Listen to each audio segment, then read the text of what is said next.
हर लहजा ए मोमिन की नई शान नई आन, गुफ्तार में किरदार में अल्लाह की बुरहान, गुफ्तार में किरदार में अल्लाह की बुरहान। क़हारी व गफ़्फ़ारी व क़ुद्दूसी व जबरूत, क़हारी व गफ़्फ़ारी व क़ुद्दूसी व जबरूत, ये चार अनासिर हो तो बनता है मुसलमान, ये चार अनासिर हो तो बनता है मुसलमान। ये राज किसी को नहीं मालूम के मोमिन, ये राज किसी को नहीं मालूम है मोमिन, ये राज किसी को नहीं मालूम के मोमिन।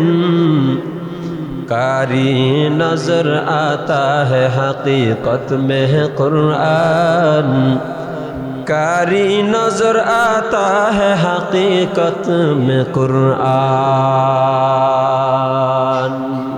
फज़कुरूनी अज़कुरुकुम वश्कुरूली वला तकफुरून। আল্লাহ বলেন বান্দা ফাযকুরুনি, আমাকে স্মরণ করো, আমাকে ডাকো, আমার পবিত্রতা বয়ান করো। ও বান্দা, তুই যদি আমাকে ডাকো আমি তোরে ডাকবো, তুই যদি আমার পবিত্রতা বয়ান করো আমি আল্লাহ তোর পবিত্রতা বয়ান করব। তুই যদি আমার বড়ত্ব বয়ান করো আমি আল্লাহ তোর বড়ত্ব বয়ান করব। তুই যদি আমার প্রশংসা করো আমি আল্লাহ তোর প্রশংসা করব। সুবহানাল্লাহ। বোঝা গেল আল্লাহ কোন বান্দার বড়ত্ব বয়ান করবে? যে বান্দা আল্লাহর বড়ত্ব বয়ান করবে। কি বুঝলেন? আল্লাহ কোন বান্দার প্রশংসা করবে? যে বান্দা রব্বে কাবার প্রশংসা করবে। কি বুঝলেন? আল্লাহ কোন বান্দার বড়ত্ব বয়ান করবে, পবিত্রতা বয়ান করবে? বলে যে বান্দা আল্লাহর বড়ত্ব বয়ান করবে, আল্লাহর পবিত্রতা বয়ান করবে। ফাযকুরুনি আযকুরুকুম ওয়াশকুরুনি ওয়ালা তাকফুরুন। আমাকে স্মরণ করো, আমি আল্লাহ তোমাকে স্মরণ করব। তুমি যদি বিপদে আপদে আমাকে না ভুলো, সুখে আমাকে না ভুলো, দুঃখে আমাকে না ভুলো, সর্ব অবস্থায় আমাকে না ভুলে থাকতে পারো, আমাকে স্মরণ করতে পারো, বান্দা আমি আল্লাহ ওয়াদা দিয়ে দিলাম, ওয়ামান আসদাকু মিনাল্লাহি হাদিসা। আল্লাহর কথা থেকে আর কার কথা সত্য হতে পারে? আমি আল্লাহর ওয়াদা, আমি আল্লাহর ওয়াদা কখনো মিথ্যা হতে পারে না। বান্দা আমাকে স্মরণ করো, বিপদে স্মরণ করো, মুসিবতে স্মরণ করো, সুখে স্মরণ করো, দুঃখে স্মরণ করো। আমি আল্লাহ সুখে দুঃখে সর্বাবস্থায় তোমাকেও স্মরণ করব। সুবহানাল্লাহ। এক নাম্বার কথা গেল আজকের বয়ানের শুরু থেকে পর্যায়ক্রমে 3 নাম্বার কথা। আল্লাহ বলেন বান্দা যদি আমাকে স্মরণ করে আমি আল্লাহ বান্দাকে স্মরণ করব। জিকির সংক্রান্ত 4 নাম্বার কথা হলো আল্লাহ বলেন মুমিনদের মধ্য হতে যারা বিবেকবান, যারা জ্ঞানী, ইমানদারের মধ্যে সবাই জ্ঞানী না। ইমানদারের মধ্যে 2 ভাগ আছে, জ্ঞানী নন জ্ঞানী, বিবেকবান অবিবেকবান। আল্লাহ বলেন ইমানদারদের মধ্যে যারা বিবেকবান হবে তাদের 3টি গুণ আছে। আল্লাহ পাক রব্বুল আলামিন সূরা আলে ইমরানের 191 নম্বর আয়াতের মধ্যে বলেন যারা ইমানদার হবে তাদের 3টি গুণ। 3টি গুণের মধ্যে ইমানদারের মধ্যে যারা বিবেকবান হবে তাদের 3টি গুণ। 3টি গুণের মধ্যে প্রথম গুণ আল্লাহ বলেন আল্লাযীনা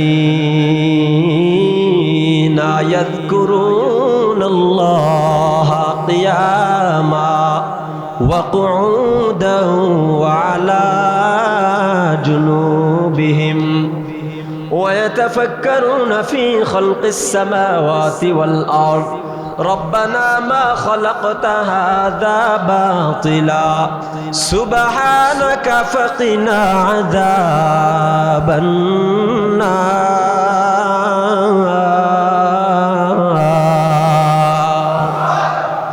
যেই বান্দা আমার ইমানদার হয়ে যাবে, ইমানদারের মধ্যে যেই বান্দাগুলো বিবেকবান দাবি করবে, ইমানদারের মধ্যে হতে যেই বান্দাগুলো নিজেকে বিবেকবান বানাতে চাইবে, আল্লাহ বলে ও দুনিয়ার মানুষ, যদি নিজেকে বিবেকবান হিসাবে বানাইতে চাও, যদি নিজেকে বিবেকবান দাবি করতে চাও, নিজেকে যদি বিবেকবান মানুষ দুনিয়ায় পরিচয় দিতে চাও, আল্লাযীনা ইয়াযকুরুনাল্লাহ, তোমরা আমি আল্লাহর জিকির করো। আল্লাহু আকবার। কি করার কথা বলেছেন আল্লাহ? জিকির। জিকির। ইমানদারের মধ্যে জ্ঞানী কারা? যারা আল্লাহর জিকির করবে। আচ্ছা বলেন তো, জিকির কার ইবাদত? আল্লাহর ইবাদত। নামাজ কার ইবাদত? আল্লাহর ইবাদত। রোজা আল্লাহর ইবাদত। কোরআন তেলাওয়াত আল্লাহর ইবাদত। পর্দা পুশিদা আল্লাহর ইবাদত। ও ভাই, সবই তো ইবাদত। জিকিরটাও আল্লাহর ইবাদত। ব্যবধান কি জানেন? আল্লাহ কেমন যেন জানায়, বান্দা শোনো, মানুষের শারীরিক এ বডির মৌলিক অবস্থানগত দিক হলো তিনটা। হয়তো মানুষ দাঁড়ায় থাকবে, নতুবা মানুষ বসে থাকবে, নতুবা মানুষ শুয়ে থাকবে। মানুষের বডির অবস্থানগত দিক, শারীরিক বডির অবস্থানগত দিক হলো তিনটা। হয়তো দাঁড়ায় থাকবে, নতুবা বসে থাকবে, নতুবা শুয়ে থাকবে। হাঁটতেছে দাঁড়ায়া, ব্যবসা করতেছে বসে, ঘুমাইতেছে শুয়ে শুয়ে। এ তিন অবস্থা থেকে মানুষ খালি না। এ তিনটি অবস্থা হলো মানুষের অবস্থানগত মৌলিক দিক। আল্লাহ বলেন, বান্দা নামাজ তো আমার হুকুম ইবাদত। নামাজ যে তুমি পড়বা, হেঁটে হেঁটে নামাজ পড়তে পারবা না। রোজা রাখবা, যখন ইচ্ছা তখন রাখতে পারবা না। তেলাওয়াত করবা, মন চাইলেই তুমি কোরআন হাতে নিয়ে তেলাওয়াত করতে পারবা না। কারণ কোরআন তেলাওয়াতের একটি নির্দিষ্ট ফর্মুলা আছে। কোরআন হাতে নিয়ে তেলাওয়াত করলে ওযুর সাথে তেলাওয়াত করতে হবে। রোজা রাখার নির্দিষ্ট টাইম আছে। যদি ফরজ রোজা রাখতে হয় রমাজান পর্যন্ত অপেক্ষা করতে হবে। কেউ গাদ্দারি করে সারা বছর রাখতে চাইলেও বছরে 3-5 দিন রোজা রাখতে পারবে না। ঈদুল আজহায় 4 দিন, ঈদুল ফিতর 1 দিন, এই 5 দিন রোজা রাখতে পারবে না।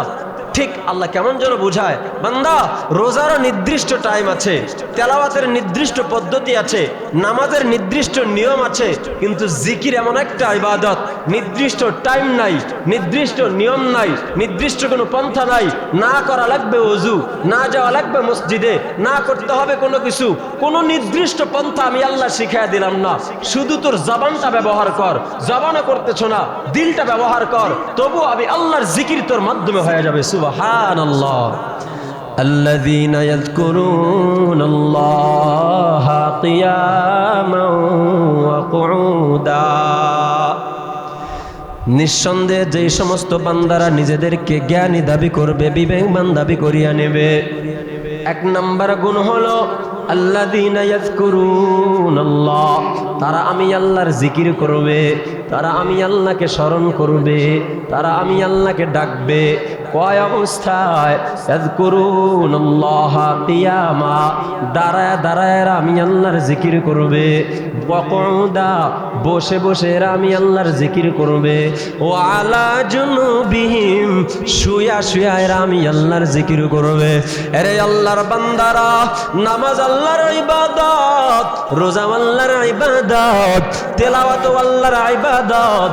আল্লাহ কেমন যেন জানায়া দেয়, বান্দা তুমি যদি নামাজ পড়তে চাও আগে ওযু করিয়া নেওয়া লাগবে, তারপরে নামাজের মধ্যে দাঁড়ানো লাগবে।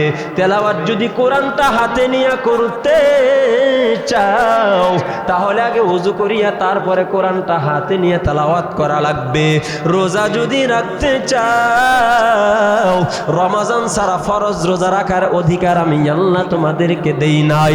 যদি নফল রোজা সারা বছর রাখতে চাও তবুও বছরে 5 দিন রোজা রাখতে পারবা না, আমি আল্লাহ অধিকার দেই নাই। বোঝা গেল তেলাওয়াতের নির্দিষ্ট পন্থা আছে, বোঝা গেল এই নামাজের নির্দিষ্ট পন্থা আছে, বোঝা গেল রোজার নির্দিষ্ট সময় আছে। কিন্তু জিকির এমন একটা ইবাদত, নির্দিষ্ট কোনো নিয়ম নাই, নির্দিষ্ট কোনো জায়গা নাই, নির্দিষ্ট কোনো পদ্ধতি আমার আল্লাহ দেয় নাই। বলে জিকির এমন ইবাদত আমি আল্লাহ তোমাদের জন্য দিয়া দিলাম, নির্দিষ্ট পন্থা নাই, নির্দিষ্ট কোনো জায়গা নাই, নির্দিষ্ট কোনো পদ্ধতি আমি আল্লাহ জানায় দিলাম না। যেখানে আছো, যে অবস্থায় থাকো, তোমার জবানটা দিয়ে আমি আল্লাহকে ডাকতে থাকো। হাত দিয়া ব্যবসায়ী রে হিসাব করতেছো, মাল কেনা বেচা করতেছো, জবান তো বন্ধ আছে, জবানটা দিয়ে আমি আল্লাহকে ডাকতে থাকো। রে ব্যবসায়ী রে হাত দিয়া টাকা হিসাব করতেছো, জবান দিয়ে আমি আল্লাহকে ডাকতে থাকো। কৃষক রে হাত দিয়া ফসল কাটতেছো, জবান দিয়ে আমি আল্লাহকে ডাকতে থাকো। এই মানুষ ড্রাইভার, তুমি গাড়ি চালাইতেছো হাতের মাধ্যমে, জবান দিয়ে আমি আল্লাহকে ডাকতে থাকো। কারণ হাতের কাজ হাতে করবে, পায়ের কাজ পায়ে করবে। পৃথিবীতে আমার আল্লাহ কথা বলা ছাড়া জবানের আর কোনো কাজ দেয় নাই। একমাত্র কাজ একটাই দিয়েছে, সেটা হলো আল্লাহর জিকির। আল্লাযীনা ইয়াযকুরুনাল্লাহা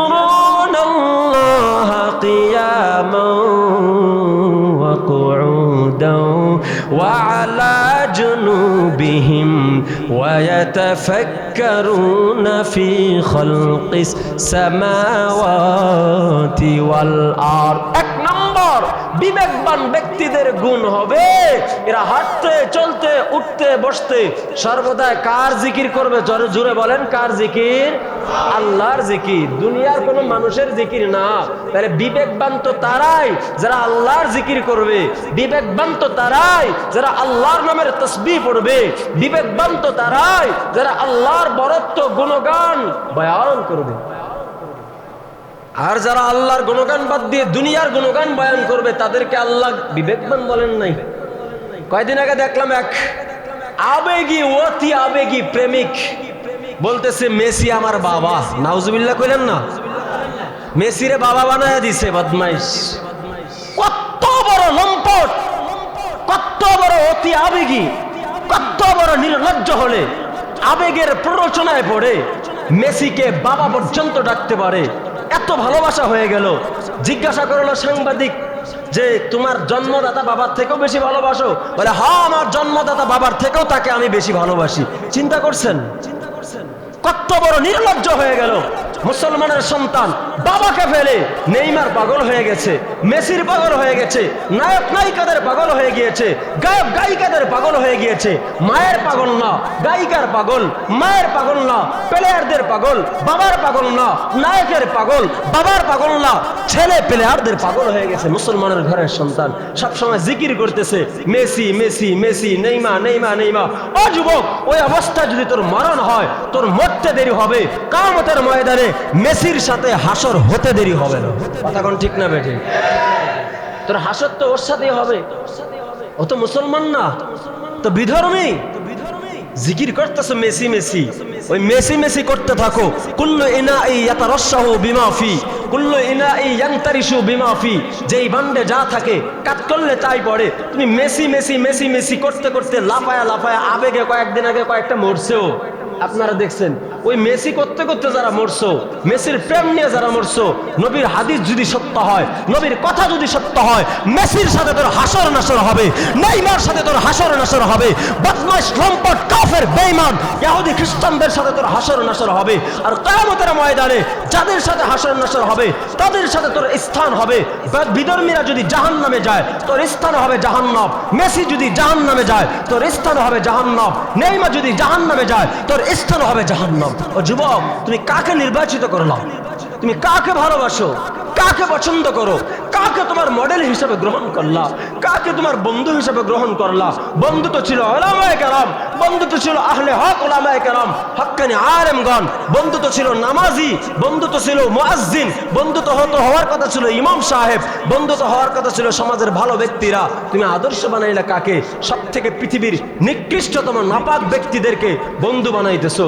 মনে রাখো, কিয়ামতের ময়দানে তাদের সাথে তোমার হাসর নাসর হয়ে ঠিকানা আল্লাহ না করুক জাহান্নাম হয়ে যেতে পারে। কথা ঠিক না?